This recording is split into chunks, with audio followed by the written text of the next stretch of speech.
talk about a coach staying, but apparently that's going to be the case. Look, here's what I would say. They got a plan.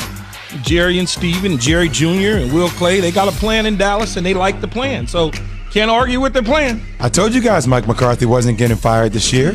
I told you with the amount of head coaches this franchise has had in the history of the franchise that there's no way after 1 year and them losing Dak Prescott that they will let him go. Doesn't make it right, but they got a plan.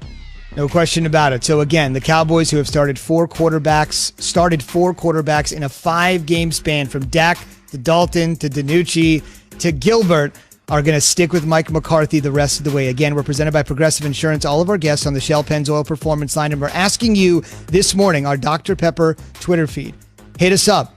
Biggest threat to the Chiefs in the AFC is who? Pittsburgh, Buffalo. Key has even floated the Raiders out there as a possibility. They beat them.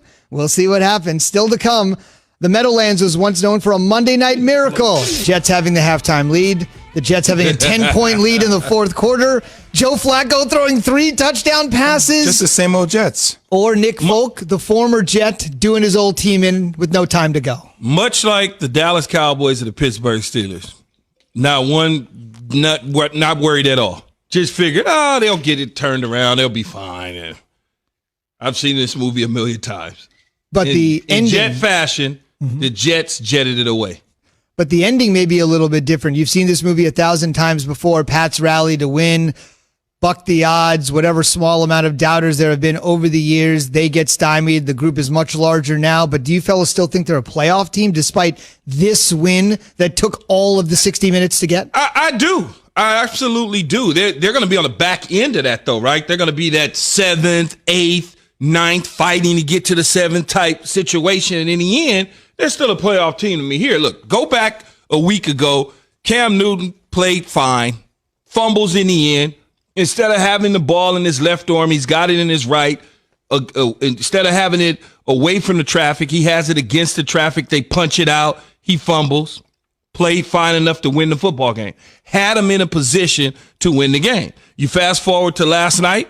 You look at it, you go, it's the Jets. How could that be? Every now and then, in 16 games is a long season, you're going to have a stinker, 2, 3, maybe even 4. Every single team in the National Football League, you can go around and look at close games and clunkers. I mentioned the Pittsburgh Steelers and the Dallas Cowboys. Pittsburgh Steelers are undefeated. That almost got taken away from them against the Dallas Cowboys. But it didn't.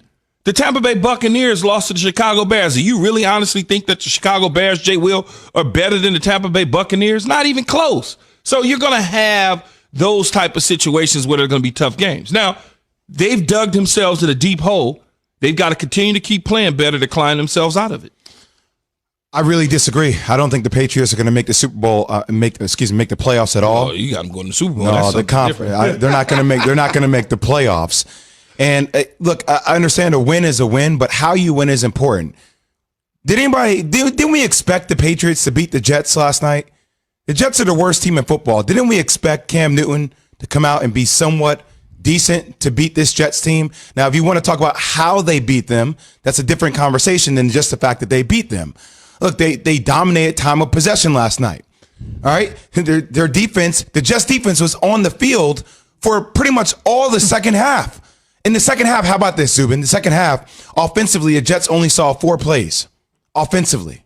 4 plays in the second half. I mean, that's in the fourth, I think. That's problematic. That's problematic. So you wear a defense down, and yes, you beat them by a field goal at the end, but how you beat a Jets team is pretty important, isn't it? I'm encouraged watching, I almost said Tom Brady. I'm encouraged watching Cam Newton have a Brady-like performance. 27 to 35, 200 and some odd yards, finding a guy like Jacoby Myers, much like a Julian Edelman, someone to lean on that you have confidence in, that you're going to throw the football to. He rushed for 2 touchdowns. He didn't get one in the air. That's okay. That's okay. Brady wouldn't have the rushing touchdown. Brady would have him in air. But that's fine. At some point throughout the game, I believe Cam Newton was 11 of 11 or 10 of 11. In methodically taking what they gave him, didn't force anything. I'm encouraged by that. Since coming back from COVID, he seems like he's getting a little bit better. And I go back to the New England Patriot Buffalo Bill game last week, it looked like Cam Newton had gotten better, even though they lost the football game. And then he picks up where he kind of left off from the Bills against the Jets last night. And again, I'll say it again. You're going to have some stinkers and some close games against teams that you may play down in their competition. It happens all the time in the National Football League. On the other side, the worst team in football is off to its worst start ever. That's saying something. That's quite a double whammy there. The Jets are 0-9 for the first time. They didn't play with Sam Darnold's shoulder injury, didn't have Quinnen Williams' hamstring injury. The one bright spot the entire season has been their mammoth tackle, Mekhi Becton, who's been playing great football, left the game last night with a chest injury. Adam Gase was a little bit more sullen. Normally, it comes out really ornery in these post-game press conferences. Well, the end is near. Can't say a whole lot. Gotcha. He did say we're doing everything we can. We're playing our ass off. It's just not enough. It was a little more positive, if there's anything positive to take from being 0-9. He usually comes in there a house of fire and it gets really confrontational with the media. I didn't see that much of it last night when I was watching, but where do the Jets stand now? They are at a point they have never been in the history of the franchise. I was on a 1-15 team. That coach got fired. That's all I can say. I was on a 1-15 team. The coach got fired after 2 years. And so when you look at it, I would think that Joe Douglas and Mr. Johnson, Christopher Johnson, who took over for his brother Woody to run the organization, have some thinking to do. And it shouldn't be long. It shouldn't be long. I thought he was part of the solution, though, not the problem, when referring to Adam Gase. So this is like what I said about sometimes when executives get up to a podium and they say certain things. Yeah, you take it for face value, but we all know what's coming with Adam Gase. Everybody feels it every time we watch a game, and you can't win these games, don't you, Key? Well, yeah.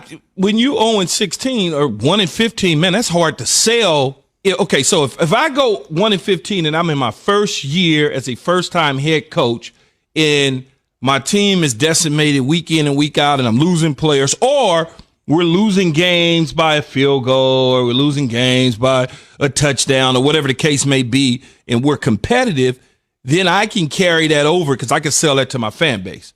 But when I've already got a coach who's been fired from Miami, who's brought here, and my quarterback that we drafted the third pick 3 years ago is regressing and not progressing, then I got to look at that and say to myself, I can't hold on to this. And that's okay. And that's okay for them to wait to the end of the year to make a decision on what they're going to do. That's fine. That's fine. I don't care if they fire him now or at the end of the season. Or I don't even want to call it fire. Parting ways with their coach at the end of the year right now. The Jets aren't going anywhere, so it doesn't really matter. Well, that's why I go back to what we were talking about last week when Joe Douglas was talking about, hey, our quarterback, Sam Darnold, he's our future. You know, as it relates to Adam Gase. Hey, look, he's part of the solution, not part of the problem. I hear everything you're saying, Joe Douglas. I understand this is you and a Mr. Johnson issue that you're going to work on collaboratively. But in the day, you're sitting up here telling me something right now. All this will change. It could change in time. And like I said before, Trevor Lawrence and company, if they find a way to win a national championship, and people are talking about him being a generational quarterback, and this team goes 0-16, we will be hearing different words from Joe Douglas's mouth in a couple of weeks. It's very interesting that you bring up Trevor Lawrence again, because last night, Mel Kiper Jr. on NFL Countdown said that Trevor Lawrence and Justin Fields are locked neck and neck as far as 1A, 1B, however you want to look at it. And then you have the whole offseason to evaluate what that talent is in terms of the quarterback if the Jets decide or whoever decides to go in that direction at the quarterback spot. Sam Darnold certainly is making it hard to evaluate him if he's not going to get on the field. The shoulder injury, obviously, a couple weeks ago, coming back and then trying to play on it, and then late this past week making a decision to not go because of the shoulder injury is hard, I'm sure, on Joe Douglas and whoever is helping Joe Douglas evaluate Sam to figure out whether he is the future or not. It can change, but based on what Joe said, I still got to believe that if they think that he may be the answer to them, along with a bunch of help around him. They had all three receivers on the field for the first time last night. Mm-hmm. But guess where Sam was at? He was over here with us. So Joe Flacco looked like Joe Flacco from the Baltimore Ravens with Sam toys. I don't know. Yeah, Perryman looked all right. Their connection is certainly there and good. Again, you mentioned Mel Kiper Jr. He was on the show last week, reiterated to us it was 1A, 1B with Lawrence and Fields. Said the same thing last night on ESPN. And, of course, Mel's counterpart, Todd McShay, will join us this morning at 8:30, so we can kind of get Todd. Frank Caliendo getting it warmed up for all of his impersonations. We'll see if Todd is in, and you love when I say this, Key. We'll see if Todd is in lockstep with Mel to see where he's got Lawrence versus Fields. We're asking you this morning on the Dr. Pepper Twitter feed. I don't think the answer is going to be the Pats or the Jets, but you never know. Who's the biggest threat to the Chiefs in the AFC? Simply put, who's the biggest threat to Mahomes and company? We want to hear from you. Be a part of the Keyshawn, J. Will, and Zubin Nation on the Dr. Pepper Twitter feed. ESPN Nation presented by Dr. Pepper. It's official. College football's back, and so is your favorite Dr. Pepper loving college football town, Fansville. Head to a store near you to treat your inner college football fan to an ice cold 20-ounce Dr. Pepper today. 888-SAY-ESPN or Key J and Z. Simple. One word, one team, the biggest threat to the Chiefs. Still to come, the SEC drawing